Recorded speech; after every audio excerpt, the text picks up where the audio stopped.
Good evening, everybody. Welcome to the Out of Possession webinar, where we're going to look tonight at defend the goal, actions and skills. The view of the evening is going to be about the understanding of the why and the how particular saves and actions can be made. We're going to try and look at not just particularly technical details that we're comfortable in coaching, but we're going to try and give ourselves the opportunity of exploring some of the research that we've done over the last couple of years around looking at different goalkeepers' shapes and sizes and physical attributes. Movement patterns are highly adaptable, and one thing we want you to have in your mind is that not one size fits all. How can we have some variation in our knowledge and understanding to be able to support the goalkeepers in different shapes and sizes that they come in order to be effective as possible? I really like this slide. I don't know about you, Yilmaz, but I really like this because it gets us thinking a little bit differently. So evolution as human beings, you're looking at 400,000 plus years old. Okay, so the way that we pick up a cup, the way that we sit in a chair, the way that we walk, the way that we run, everything like that has been programmed over hundreds of thousands of years. We have history behind us to understand how we move, how we do things, how we interact with society. Everything has a program behind it. Now, let's take goalkeeping as an example. Now, if you want to put it in the chat here, just out of curiosity, what do we think the evolutionary programming of a goalkeeper is, or goalkeeping coaching? How long has it been around? I suppose, what's the history behind it? How many years would you put on that? What we heard to begin with is strike the ball low and hard. We hear it a lot. It's the hardest for the goalkeepers to save. Now, that's true in essence. Do we know necessarily the potential actions that the goalkeepers can help the team with in order to maybe change this terminology? When you consider the variations of technique, I think there's a number of considerations that you've got to take into place as well. So, when do you do it? How do you do it? Does it look different? What would it mean to you if it does in any different way? I suppose it looks slightly different to me, and I'll talk to you through here, which is I actually see it as a preconceived aesthetic model, and that might seem quite sciencey, but what I mean by that is we all have our own biases in our own heads.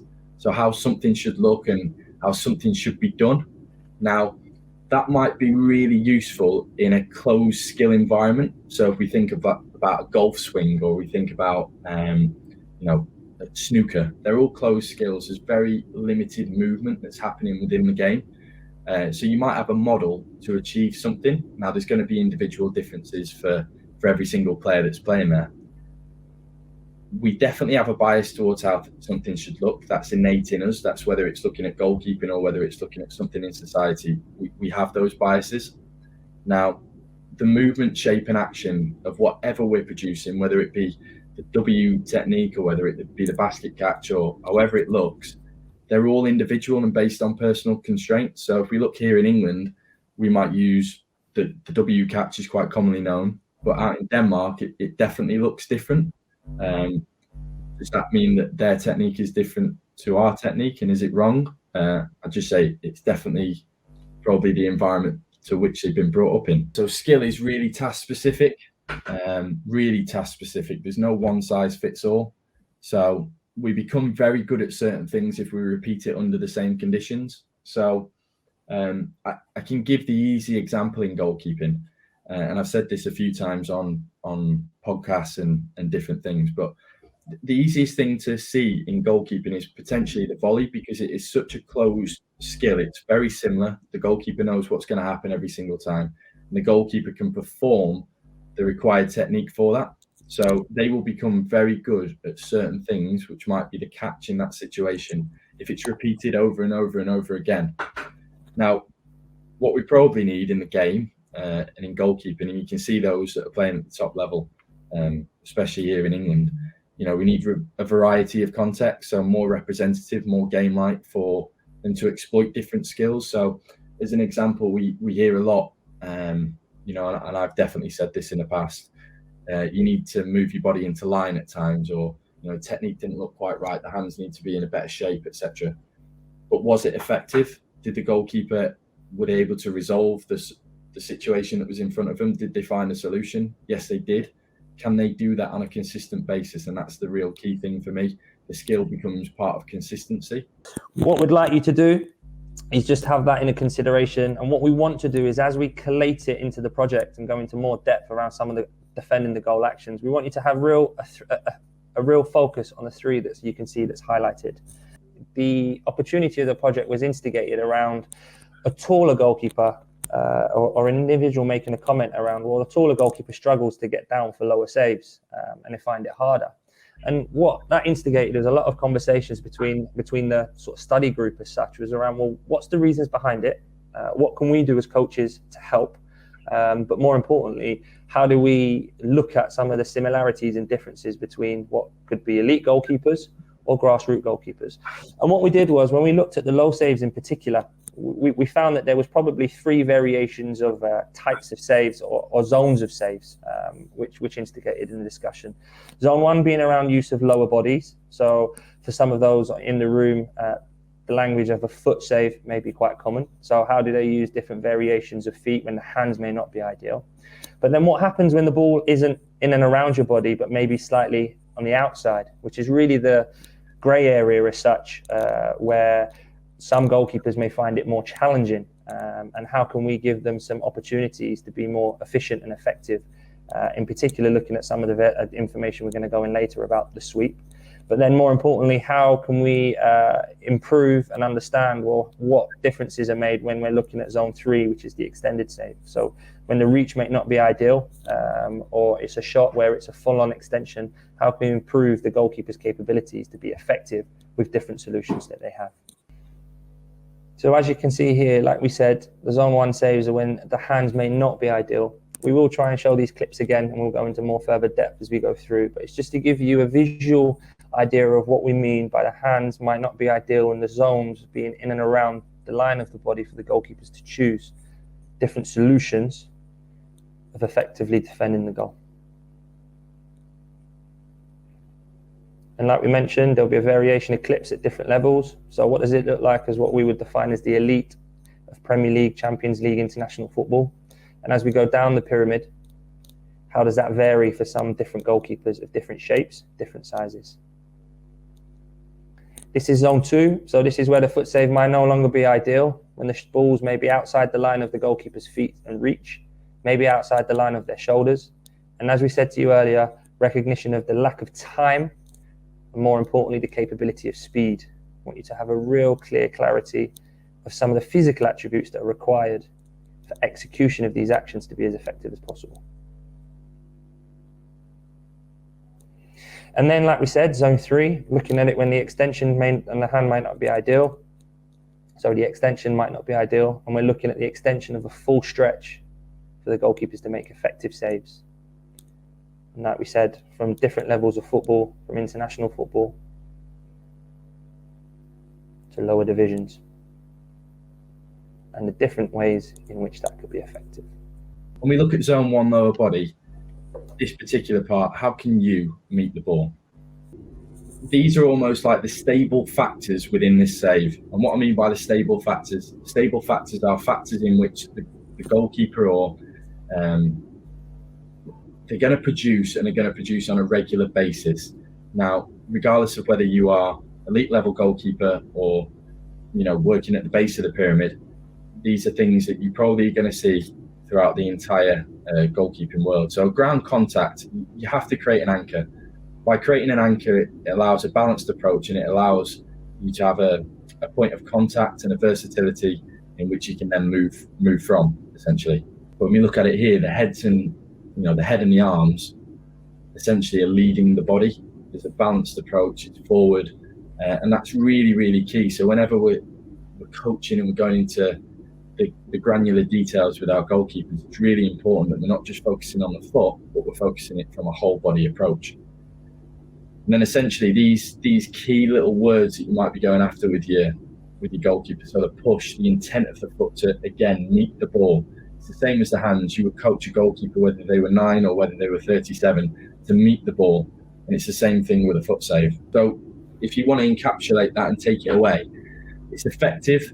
And how can we be most effective? So when I get that young goalkeeper that walks out onto the training ground and really wants to understand, how do I make a foot save, the little words that you can use with them, how can you meet the ball? It's as simple as that. You don't necessarily have to show them what they need to do, but just by giving them nice little language cues and reference points of like, how might you meet the ball there? If you can't use your hands, how could you meet the ball with your feet? What might you have to do? Okay, you can see your body weight's going backwards at the moment. What happens if you just slightly leant forward? Quicker transition across your goal, then you're in a balanced approach.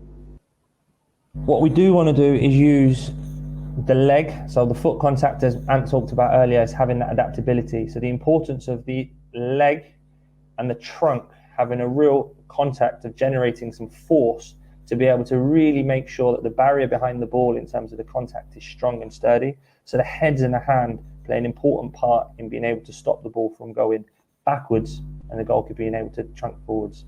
It's important that the trunk and the pelvis, they pivot and drop. So recognizing some of the language when we talked about earlier in terms of the sweep, the inside leg sweep in action assists the quicker speed down to the ground in order to be able to make the effective action. The main thoughts, it's not about how we meet the ball, but it's more importantly, how quick can we remove, in particular, the leg to allow us to drop quicker. And the recognition, like we spoke about earlier, it's the importance of the whole body. So it's not just a single leg or the hand that has to have that motion. It's about the impact of how we do that in a timed manner to consistently be able to make those effective saves. And the important part of it is when we're talking about decision making, it's about that early decision making capability as a skill, not just a technique taught, for the goalkeepers to recognize the importance of, is it a zone 1 and zone 2. The last part of this in terms of the actual zones is the zone 3. So we've called it the extended or deflect type save. And the reason we've done that is because it's now looking at those ones that you can't be effective really from a zone 1 foot save, or hands may not be ideal. And it's not zone 2 where you've got the time, you've got the ability to sweep and remove essentially the object, which is your foot. Now you've got to apply a force to essentially gain further ground. Yilmaz, what are you seeing from this? Again, it's a great question. And I guess the traditional answer would be maybe he's stepping forward to try and generate some force and diving forward. But when you just look at his rotation of his foot, I think it's that direction of transferring of force to be able to maximize his extension.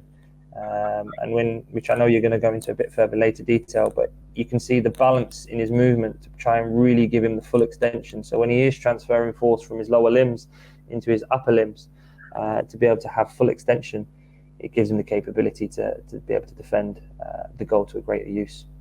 So I'm seeing some really good answers here, and I just want to pick up on Chris's point here that there are so many variables. So many variables to a type of save. Just want to remind, obviously, everybody here tonight that this is looking after that big save. So not necessarily when you've got time to step into the ball and make multiple steps across a goal. It's not a transitional moment. This is once I'm set, I'm balanced, and that last-ditch save where I can't make 2 or 3 steps and go, I'm literally using what I have there in that set position to go. At the main thoughts, it's effective. It's how much force you can put into the ground.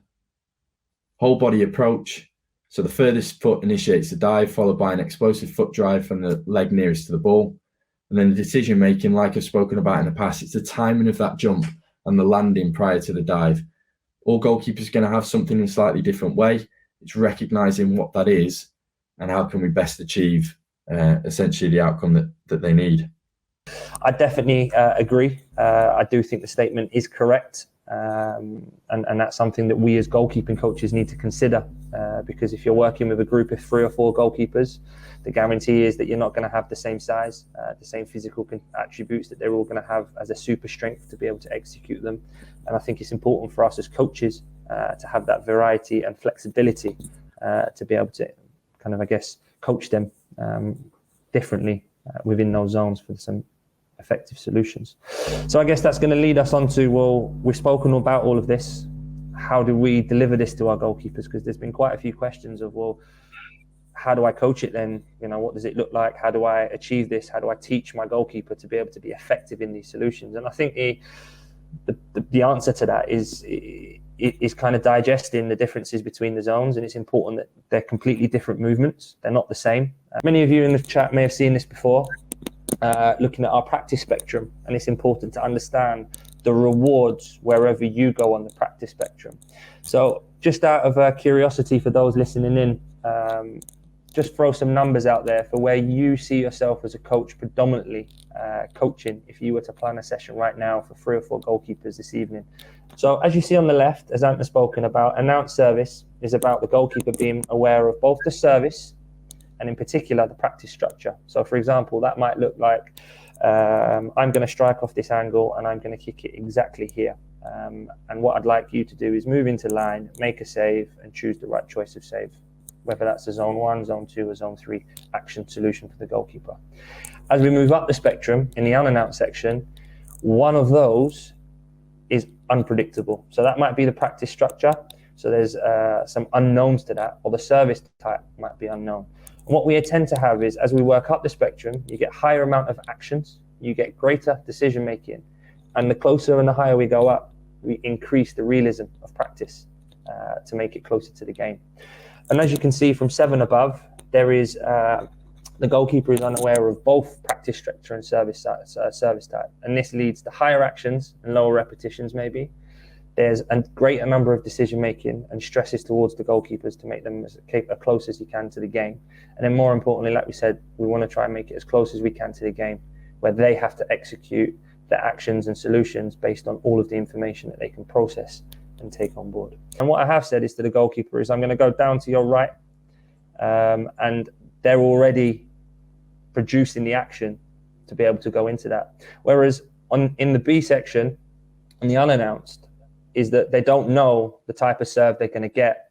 They just know that it's coming from a distance, and the practice type is obviously the same. And what you do see is you see 2 different executions of Dissolution. So in the first, the goalkeeper knows and is already going.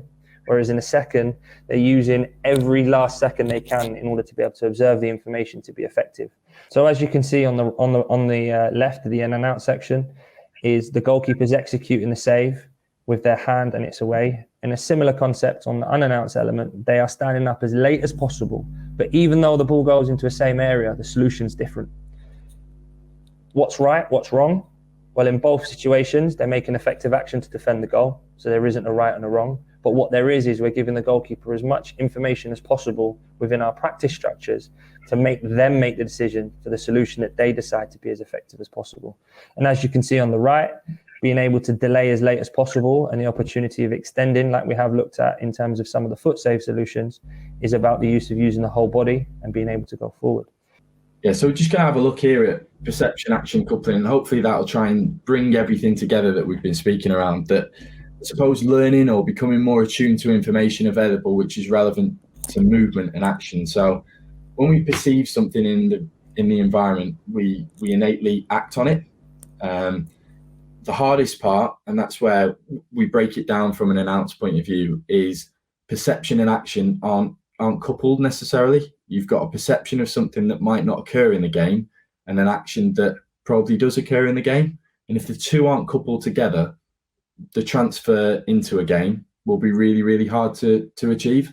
So let's have a look at this. And it's a 3-stage process really, which is goalkeepers will search and explore the environment to tune into relevant information. So you get your novice goalkeeper that comes in, and I keep reverting back to that young goalkeeper that comes onto the training field for the first time. Okay, they're going to look for everything. So if we only give them one specific thing from a technical practice, that's the only thing they're ever going to look for. They're only going to ever look for Yilmaz's foot making a movement that goes down to the right-hand side. That's all they'll ever tune into. Now, if you give variability, what they'll start to do is look at a load of things, and then they'll go, hold on a minute, over a period of time, and not instantly, not instant gratification, but over a period of time, they'll start to realize that in actual fact, I've got 5 or 6 things here that I need to look at. But realistically, in order for me to achieve the goal that I need to, whether it's a save, whether it's the decision to defend the space or come and defend the area, I probably only need to look at 2 or 3 variables here. Anything from you to wrap up, mate? Yeah, I guess more for yourself really, because we've shared a lot of information there, and there's been a real big content of how we defend the goal, some practice design considerations. But I guess the question I'll ask you was, how does this differ at international level for you with all of this information when you've got players for such a short period of time? What's your thoughts and considerations around how you work with international players with some of the information that we've shared? Yeah, I suppose at club it might look a little bit different because you're getting to work with them on a day-to-day basis. So you might have certain times within the week that you are trying to work in the in-out sector because the goalkeeping likes that, needs that, feels that they need that. In an international sector, I have to really quickly find out what the goalkeepers need, and then I have to put them in a space where it is learning, because essentially they're going out to perform in a tournament that can last 3 games or it could last 7 games. And I want them to be able to facilitate and understand the learning that's going to happen, so it gives them the best chance essentially to perform wearing their international shirt. So yeah, what about you from a club point of view? Yeah, no, and I think for me the 2 bits that really stand out is how do we produce lifelong learners? How do we give the goalkeepers the capability of making decisions, especially when you're working in development football as such? It's a patient game, and you've got to have a longer kind of vision in your mind of what the goalkeeper can have over a period of time. But the biggest point that probably stuck out to me when you're working, and I know a lot of the people on the call was in the youth development phase, but it's that physical constraints. So how do we support our goalkeepers when they're going through growth, when they are different shapes and sizes, some that go through it early? So how do we support and put some practice design not only on the pitch but off the pitch to support some of the stuff we've mentioned, in particular the types of saves when we're defending the goal? And I think that's important for us to kind of have in a program, not only just the technical tactical side of things, but how do you develop physical attributes to really over the long run help the goalkeeper be more effective?